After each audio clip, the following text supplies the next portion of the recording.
Well,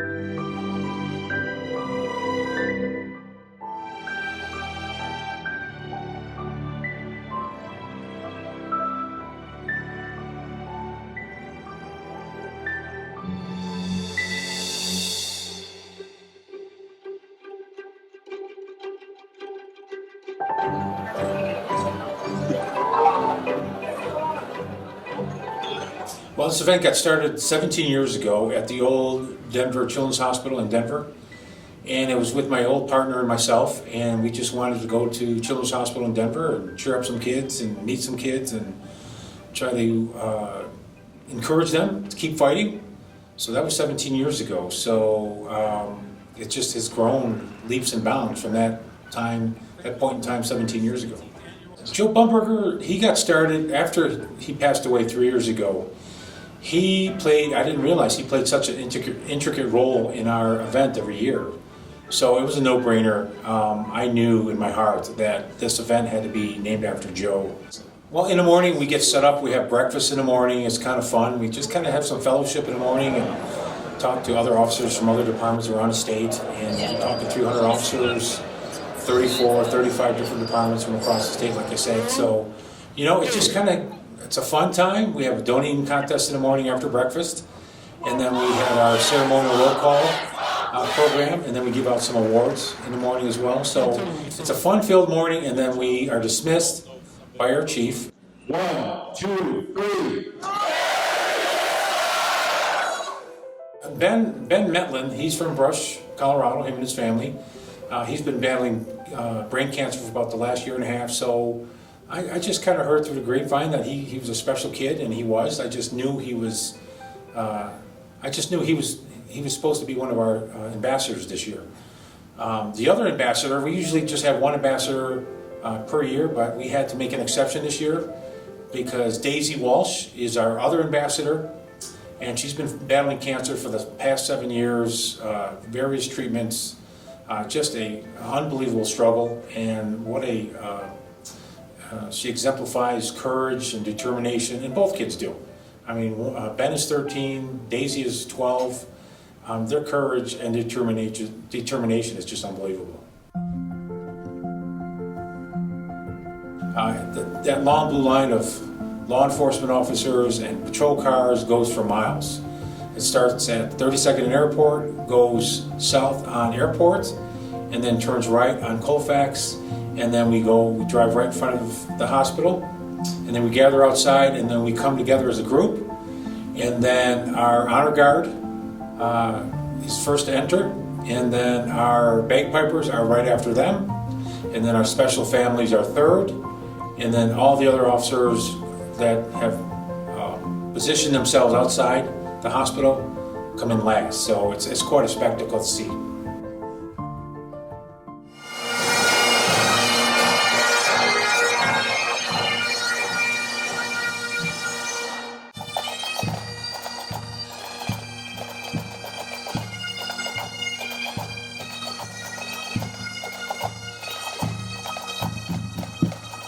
We'll get started here with my good friend Kathleen McBride. I remember meeting her 17 years ago, and she has a few words to say. Thank you, Jim. And on behalf of our patients, families, and staff, I have the honor of providing a warm welcome to you today. The holidays would not be the same without you, and what I most appreciate is that you will give your presence, your time, and a gift to each and every patient here today. Happy holidays, and again, thank you so much for brightening the holidays for our patients and their families. Thank you, Jim. It gives me a great honor to introduce our newly elected mayor, Mike Kaufman.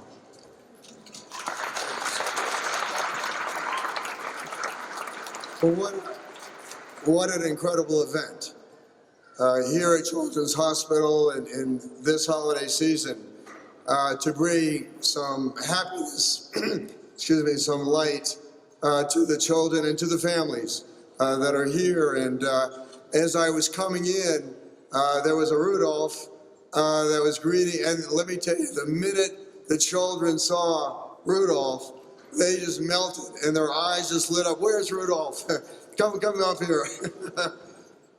kind of bittersweet. Our chief is retiring next month. He says 19 days, so I guess it's 19 days. So Chief Nicholas Metz. Thank you. So I've learned that one of the most dangerous things is to stand in the way of toy distribution in kids, so we're going to make this really brief. First of all, we have almost 300 officers here representing 33 different agencies from throughout the state, and I can't thank you enough for being here. To the officers that are standing here, I'd love for you to just look up and just see all the folks who are looking down and just appreciating your commitment and your dedication to the community, and you appreciate what you are doing today to make sure that we are reaching out to young people whose Christmas and holidays are a little disrupted because of what they're going through. McKenna Carter. I met her a couple of years through her father, and she's extraordinary. And you just know when you first meet her that she's special. She's just incredible. Her love for the Lord is amazing. Try my best here. But from the moment that I was diagnosed with stage 4 melanoma, when I was 18 years old, the month after I graduated high school, I realized that I had two choices. Just as everyone in this audience has two choices to make when you face adversity in your life. Because we're all going to face it. It may not be cancer, but it may be something else. You can choose fear and bitterness, or you can choose hope and faith. I chose hope and faith, and I chose to trust God. As time's gone on, there's definitely been hard days where the road ahead of me seems daunting and the realities I face are overwhelmingly negative. And on those days, hope's not so easy. But at the end of the day, throughout this journey, God has proven himself to me time and time again. Through the small blessings, the miracles that he's done in my health, and the overwhelming security during a time of uncertainty, he's always given me peace. And someday, it's important to know that Jesus always wins. God always wins. There is no losing in this circumstance. There's no losing your battle. You always win, because no matter what, God wins. And I just want everyone to know that today. So. You know, we can't do this. We've been doing this for 17 years, Cops Fighting Cancer. And as you know, I started with cancer 32 years ago.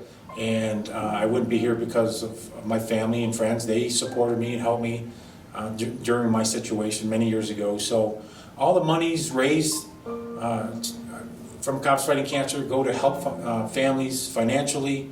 A lot of times it's not about the money, it's about support and inspiring these families to keep fighting, keep struggling, keep fighting as best they can to get through their situation. Every story is different. I've seen so many amazing families, amazing patients, staff, parents. The community has been great, so we can't continue to help these families without your support. And without the support from our sponsors and the community, the community gave over 3,000 toys this year. So, it's a combination of many, many aspects that make this organization successful in order to help our families with cancer.